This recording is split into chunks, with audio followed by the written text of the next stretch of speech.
নমস্কার বন্ধুরা, Monas kitchen and blog 245 চ্যানেলে আপনাদের অনেকখানি স্বাগত জানাই। আবারও হাজির হয়েছি আর একটা নতুন রেসিপির সাথে। আজকের রেসিপি হচ্ছে নিরামিষভাবে বাঁধাকপির চচ্চড়ি। এইভাবে একবার বাঁধাকপির চচ্চড়ি বানিয়ে দেখবেন, কিন্তু খেতে দারুণ হয়। তো চলুন দেখে নেওয়া যাক রেসিপিটি। এর জন্য আমি বাঁধাকপি, আলু, টমেটো, গাজর পরিমাণ মতো কেটে নিয়েছি। এখানে আমি ছোট্ট সাইজের বাঁধাকপি নিয়েছি। এরপর কড়াইতে বাঁধাকপি, আলু, গাজর, টমেটো দিয়ে জল দিয়ে নুন হলুদ দিয়ে সেদ্ধ করতে বসিয়ে দিয়েছি। তো বাঁধাকপি সেদ্ধ হয়ে গেছে, এখন আমি একটা ঝুড়িতে ঢেলে নিচ্ছি। এরপর আমি কড়াই বসিয়ে দিয়েছি, কড়াইতে তেল দিয়ে দিয়েছি। তেল দিয়ে আমি এবার মশলাটা করে নেব।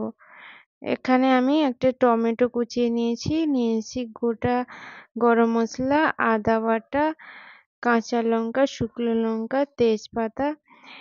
তেল গরম হয়ে গেছে, এখন আমি দিয়ে দিচ্ছি গোটা গরম মশলা, শুকনো লঙ্কা এবং তেজপাতা আর আদা বাটা দিয়ে আমি মশলাটাকে ভালো করে কষিয়ে নিচ্ছি। আদার কাঁচা গন্ধ চলে গেলে আমি দিয়ে দিচ্ছি টমেটো।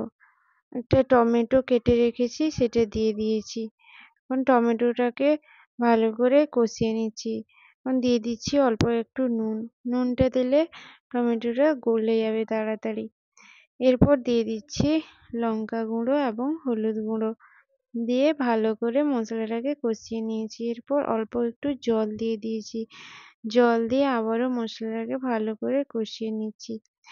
তো মশলা থেকে তেল ছাড়তে শুরু করলে এখন আমি দিয়ে দিচ্ছি আগে থেকে সেদ্ধ করে রাখা বাঁধাকপি দিয়ে ভালো করে কষিয়ে নিয়েছি। আমি এখন নুনটা যেহেতু সেদ্ধ করার সময় দিয়ে দিয়েছি, তার জন্য আমি এখন খুব একটা বেশি নুন দিলাম না। মশলা কষানোর সময় নুনটা দিয়ে দিয়েছি। ভালো করে বাঁধাকপিটাকে কষিয়ে নিচ্ছি। বাঁধাকপিটা এইভাবে ভালো করে কষিয়ে নিতে হবে। যেহেতু নিরামিষভাবে বানাচ্ছি, তাই জন্য আমি অল্প একটু চিনিও দিয়ে দিচ্ছি। চিনিটা দিলে নিরামিষ তরকারির ব্যালেন্সটা ঠিক থাকে। এখন দিয়ে দিয়েছি গোটা কাঁচা লঙ্কা 3-4টে মতো। এরপর আবারও একটুখানি ভালো করে কষিয়ে নিচ্ছি। কষানো হয়ে গেলে আবার একটু আমি 1 কাপ পরিমাণ জল দিয়ে দিয়েছি। দিয়ে কষিয়ে নিয়েছি। কষিয়ে নিয়ে এখন আমি দিয়ে দিচ্ছি গরম মশলা এবং ঘি দিয়ে আমি নামিয়ে নিচ্ছি। তো আমার রান্নাটা একেবারেই রেডি হয়ে গেছে। তো বাঁধাকপির চচ্চড়ি এইভাবে বানিয়ে একবার দেখবেন, এটা কিন্তু দারুণ লাগে খেতে।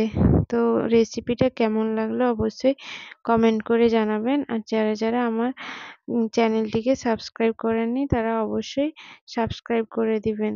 পাশে থাকবেন, সঙ্গে থাকবেন। আবারও দেখা হবে নতুন কোনো রেসিপির সাথে। ততক্ষণের জন্য ভালো থাকবেন। Thanks for watching. বাই।